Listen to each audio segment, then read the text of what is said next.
Ito pa mga bossing ko, ang isa sa mga pinakamagandang mga pampaswerte na mainam na subukan nyo po itong gawin. Lalo-lalo na kung napapansin ninyo na paborito kayo ng kamalasan. Na kahit anong gawin ninyong kayod ay lubog pa rin sa pagkakautang or sa hulat-wala ang inyo pong pagkayod.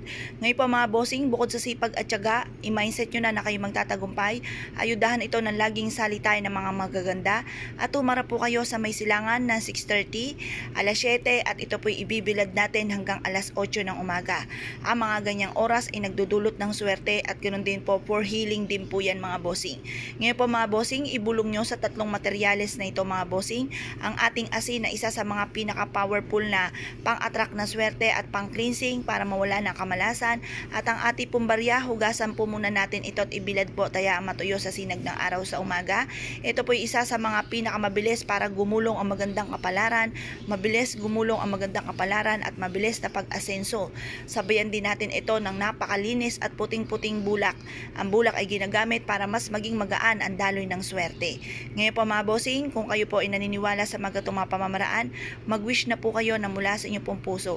Sabihin nyo sa pamamagitan ng pampaswerteng ito, may patutunguhan ng ating kasipagan, lahat ng mga pangarap natin ay matutupad.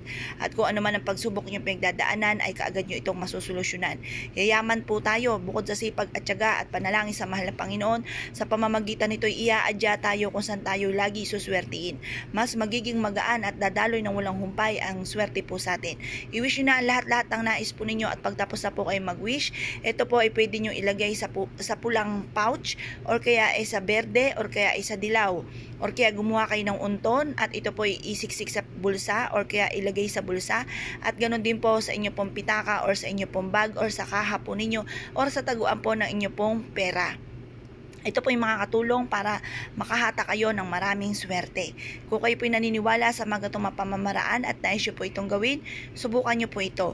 Ang ating pong 10 piso ay gold po ang gitna. Ang gold for kasaganahan po yan. Ang silver ay pantaboy ng kamalasan. Ngayon po mga bossing, kung kayo po isa sa mga mahilig sa mga itong pampapaswerte at nais nyo po itong gawin, ay siya ay good luck po sa inyo lahat.